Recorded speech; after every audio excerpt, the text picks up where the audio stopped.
Post your location and your local time in the comments, then settle in because he's got vines to prune coffee cooling on the porch rail and a neighbor at the gate carrying a plate of cookies like a peace treaty wrapped in wax paper.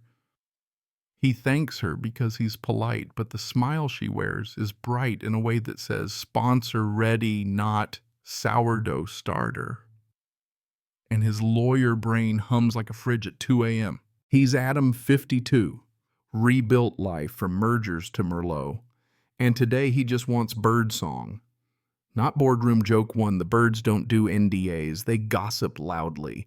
She introduces herself as Rachel, praises the view, calls his vineyard cute, and asks with the subtlety of a marching band, "What the bills look like these days?" He laughs it off because in small towns, nosiness is cardio. But when she circles back 3 minutes later with big property, must be expensive. In this market, he files the sentence under Exhibit A. Smile still easy pulse, not so much. And here's your quirky tidbit. Ancient Egyptians used crocodile dung sunscreen. Don't try that at home unless your HOA already hates you. Historians still argue whether neighborhood covenants start in Roman insulae rules or those fussy 17th century English commons. Either way, she's acting like she wrote them, and he's the footnote. Week 2, he stress tests her intentions the way he tests a barrel. Gentle tap. Listen for hollow. He mentions casually that cash flow is tight. Joke 2. He delivers it with the same tone people use to say, "I'm between dogs right now," and her eyes light like a slot machine. That finally hit cherries. She knows a friend who invests in agricultural transitions. Translation: sell fast, move faster, sign fastest. He smiles, says he'll think, and inside he sets a clock because he's seen this movie. Only last time the villain wore cufflinks, not cardigans. Bobby, his vineyard manager, sends updates from town. Rachel at the courthouse again, photocopying like it's a CrossFit routine.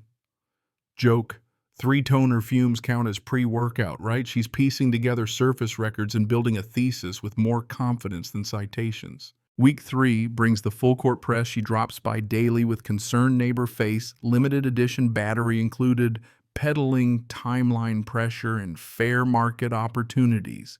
He thanks her, keeps notes, and replaces small talk with quiet landmines, one-liners designed to reveal motive. When she claims real estate expertise, he asks which license. When she insists buyers need his answer, he asks which bank.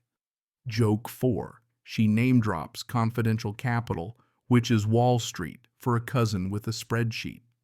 Historians still argue whether persuasive speech leans more on rhetoric or repetition, but here repetition arrives wearing perfume and holding clipboards. Then the papers start showing up, the fake, kind EPA notices clearly printed in Comic Sans, the font choice of chaos. Joke 5. Even his scarecrow refuses to read Comic Sans. She tapes them to his gate like they're royal edicts, and he just files them with timestamps because traps don't spring themselves, they wait. He hears about a bribery attempt to a county inspector, 5 crisp hundreds to find invisible violations. Bobby snorts, calls it budget villainy. Joke 6 coupon code fraud 10 at checkout. And Adam decides it's time to move from passive defense to gentle judo. He learns there's an emergency HOA meeting at the clubhouse. Topic: his agricultural nuisance, which is rich, considering grapes are basically fruit-wearing tuxedos.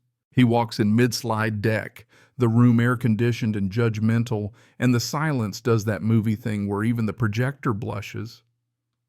Rachel tries the velvet rope line.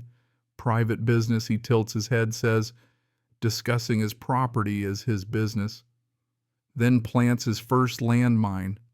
He wonders aloud if anyone's reviewed the bankruptcy rumors involving a certain local development firm, and the way her posture jolts says, yes, someone has. Joke 7.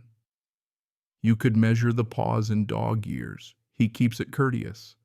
Records faces. Lets the room marinate because traps work best when the target thinks they're dancing, not dangling. And as he leaves, he reminds himself to bring pastries for the next scene. Goodwill travels faster than gossip. And he'll need both when the cameras show up. Remember that crocodile dung sunscreen, because what she's about to do is stand in the sun without any.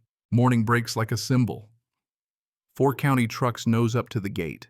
4 cruisers stack behind them, and the radio chatter trembles through the vines like someone put sirens on auto-tune.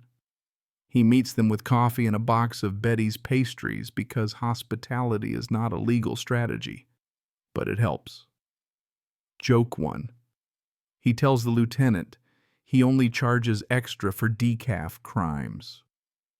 Rachel idles 20 feet back with her phone held high, broadcasting to an audience that is probably 3 group chats and a cat. The health inspector steps into the cool of the crush room.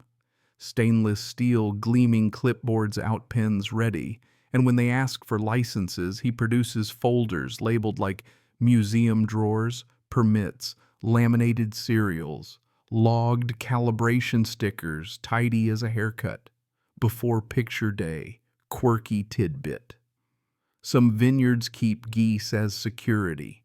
They patrol in V formation and hiss like car alarms. Bobby swears by them. Historians still argue whether the world's first true wine belonged to Georgia or Iran. But everyone agrees Comic Sans is not a government font, which is unfortunate for Rachel's EPA notices. Procedure is procedure. The lead cop apologizes as he clicks on those limited edition Vineyard bracelets. Joke 2. He asks if they come in oak. Rachel cheers like she's front row at a reunion tour and the dispatch call goes live. Verify owner 1247 Valley Road. A calm voice returns, librarian with a badge, energy. Primary ownership shows Thompson Family Trust established. 1923 current control authorized Richardson. The lieutenant's eyebrows do a slow climb. Rachel's smile wobbles like jello on a gravel road joke. 3, Bobby whispers. That's the sound of a balloon realizing it's a brochure, and the inspectors keep moving through the rows, pointing at irrigation checking tanks. Water only gravity, honest. Tires crunch again. Manhattan plates roll in and Tom steps out with a briefcase thicker than the HOA's bylaws and a tie so sharp it could cross-examine sunlight. He's the former law partner who speaks fluent property, and when the officer nods, Tom lifts out dusty binders that smell faintly like a museum and a copier store, had a baby maps unfold, seals glint acreage stacks into history. Right there on a folding table, joke 4. Adam offers a pastry for each easement, take 2, if you like cul-de-sacs. And within 6 breathless minutes, the plot flips. The trust doesn't just blanket his vines. It cushions most of the valley, including the clubhouse parcel. And yes, the easement under Rachel's perfect dog park selfies. The environmental inspector signs off exemplary practices. Organic logs cleaner than a lab notebook building, gives a thumbs up to permitted everything. Health jots, no findings with the upbeat penmanship of a teacher on field day. The lieutenant unlocks the cuffs with a "sorry about that" wince, and Adam's ID slides back across the air like a reset button. Joke 5. Bobby Stage whispers. Speed run. Any percent, clear my name. Rachel pivots to volume, calls it a shell game, calls it unfair, calls him a liar in work boots. But Tom's already paging to the bank tab, voice easy as a Sunday newscast, and explains carefully simply that the trust's holdings include a controlling interest in Valley Community Bank, the one underwriting a certain development firm's optimism. Joke 6. You can see Kevin doing math on his fingers, Rachel freezing like a browser that opened too many tabs. Birds chatter above the trellis, the cruisers idle down to a polite purr, and the paper on the table stops being paper. It becomes a mirror reflecting exactly who's been careful and who's been playing pretend. Remember that crocodile dung sunscreen, because standing in the noon glare without shade is a choice, and today The valley learns who planted the trees. Neighbors drift closer, the way people do when truth starts smelling like fresh bread, and he doesn't gloat. He breathes. Thanks. The officers then turns to the crowd and offers terms that sound like decency and denim. Rachel and Kevin can keep the house if they pay market rent to the landowner. They didn't bother to Google. Joke one, he waives the Comic Sans surcharge because Mercy shouldn't require a font upgrade. Tom flips to the lease file and taps the clubhouse page, expired last year. Still tolerated because kids like birthday cake and elders like bingo joke. 2, he says they can renegotiate with fewer exclamation points. The shopping center parcel sits in the same folder. The Park 2 leased for $1 because swings aren't a profit center. The emergency road easement rides shotgun proof that infrastructure is just kindness poured in asphalt. He lets the applause settle, then shares the part nobody saw coming.